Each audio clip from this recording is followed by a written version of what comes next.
बार बार कांग्रेस के नेताओं से पूछा जा रहा है कि नेता प्रतिपक्ष कौन होगा और कब उसका चेहरा लोगों के सामने आएगा। कि हरियाणा में इनको नेता प्रतिपक्ष की जिम्मेदारी दी गई है, कांग्रेस विधायक दल की जिम्मेदारी दी गई है। अभी तक भूपेंद्र सिंह हुड्डा जिम्मेदारी को निभा रहे थे, तो क्या एक बार फिर से वही जिम्मेदारी को निभाएंगे नेता प्रतिपक्ष के रूप में, कांग्रेस विधायक दल के रूप में, या फिर कांग्रेस में किसी और किसी चेहरे को लेकर इतना मंथन हो रहा है। एक बात यह भी आ रही है कि अगर भूपेंद्र सिंह हुड्डा को ही बनाना होता तो शायद अब तक उनके नाम का ऐलान हो जाता। तो हो सकता है कांग्रेस कुछ और नामों पर भी चर्चा कर रही है।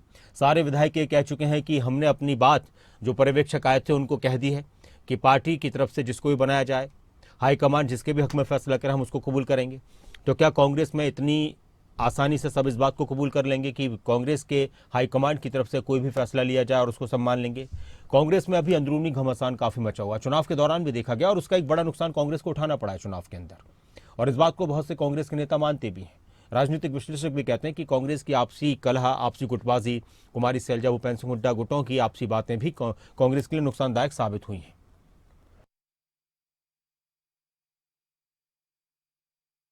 कांग्रेस के पत्ते अभी क्यों नहीं खिले हैं?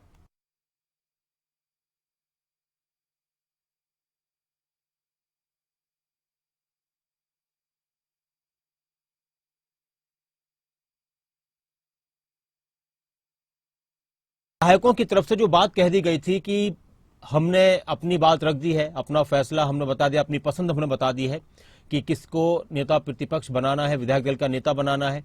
कई नाम इसमें चल रहे थे इस दौरान। उसमें एक नाम भूपेंद्र सिंह हुड्डा का तो है ही, वो सबसे प्रबल दावेदार भी हैं। गीता भुक्कल का भी एक नाम चल रहा था, एक नाम अशोक अरोड़ा का चल रहा था, एक नाम चंद्रमोहन बिश्नोई का चल रहा था। तो क्या इस तरह की भी कोई कोशिश होगी? इस तरह की भी कोई कोशिश होगी कि कांग्रेस में प्रदेश अध्यक्ष और नेता प्रतिपक्ष को लेकर किसी तरह का समीकरण बिठाने की कोशिश की जाए कि एक शख्स कुमारी सैलजा गुट से हो जाए और एक शख्स भूपेंद्र सिंह हुड्डा गुट से हो जाए?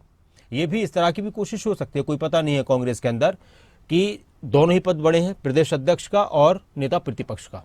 तो हो सकता है कि प्रदेश अध्यक्ष बदल दिए जाएं।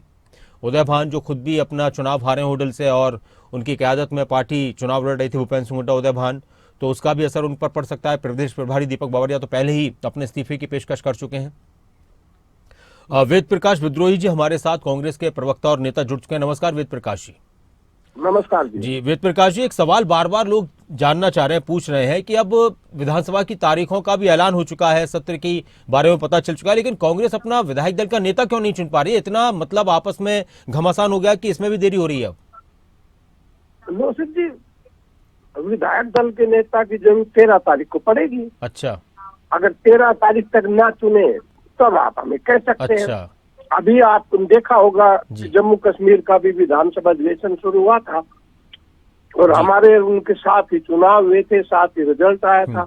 उन्होंने भी 2 नवंबर को चुना, 4 को अधिवेशन था। तो हमारे यहाँ भी 13 को होगा, तो 13 को कोई न कोई नेता बन जाएगा। सर, असल में हुआ क्या है कि जो पिछले 5-6 चुनावों का अगर हम रिजल्ट उठाकर देखते हैं तो 10 से 15 दिन में कोई ना कोई चेहरा सामने आ ही जाता है। तो इसलिए इस बार हरियाणा में चर्चा ज्यादा हो रही है। शायद हाईकमांड कुछ परिवर्तन करना चाहता है। अच्छा, इस संगठन में जी, और नेता दोनों मिलाकर ही संगठन बनाकर एक साथ करेंगे। ऐसा आप ये कह रहे हैं प्रकाश जी कि नेता प्रतिपक्ष और संगठन में जो परिवर्तन होगा तो इस बात को अब ध्यान रखा जाएगा पार्टी की तरफ से कि जो कांग्रेस के अंदर ग्रुप्स हैं, उन दोनों ही ग्रुप्स में से किसी को एक जिम्मेदारी दी जाए, किसी को एक जिम्मेदारी, इस तरह से। इसीलिए देर हो रही है, वरना कोई ऐसी बात नहीं है। ताकि फिर भी अगर नहीं हुआ इस लोकसभा, झारखंड और महाराष्ट्र विधानसभाओं के चलते, तो विपक्ष का नेता तो कोई न कोई तय करना ही पड़ेगा। जी। शायद हो सकता है कि 13 हो जाएगा, क्योंकि विधायक दल का नेता बगैर तो पार्टी कही जाएगी। ठीक।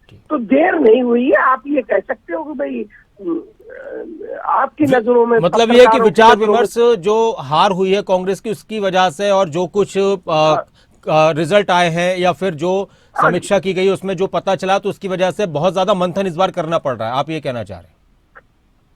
देखिए यार, हर दल करता है, कोई जीतती बाजी हार जाएगा तो मंथन तो करेगा ही। जी। सबको सभी प्रेडिक्ट भी कर रहे थे कांग्रेस जीतेगी, हम भी मानकर चल रहे थे हम जीतेंगे, और हम जीती बाजी हार गए। तो अगर जीती बाजी हारने के बाद भी इंट्रोस्पेक्ट नहीं होगा और सावधानी से भविष्य के लिए निर्णय नहीं किए जाएंगे तो पार्टी को आगे भी नुकसान होगा। तो जी, इस दृष्टिकोण से सावधानी बरती जा रही है। ठीक है सर। अब उसमें कोई आवश्यकता नहीं थी भाई तुरंत करने की, इसलिए वो डिले हो रहा है, ठीक और है कोई सर, कारण ठीक नहीं। है सर। बहुत धन्यवाद। शुक्रिया और बहुत बेहतर आपने समझाया है बेहतर तरीके से कि सावधानी बहुत ज़्यादा इस बार बढ़ती जा रही है वेद प्रकाश विद्रोही जी, और वो साफ साफ कह भी रहे थे कि देखिए इसमें कोई शक नहीं है, देर तो नहीं हुई है, 13 तारीख को जरूरत पड़ेगी तो उससे पहले बन जाएंगे, लेकिन हाँ अब संगठन और नेता प्रतिपक्ष को लेकर एक सामंजस्य बैठाने की कोशिश कांग्रेस की तरफ से की जा रही है, सावधानी बरती जा रही है कि अब दोबारा से पार्टी के अंदर किसी तरह से फिर कोई घमासान अंदरूनी न देखने को मिले। अब एक और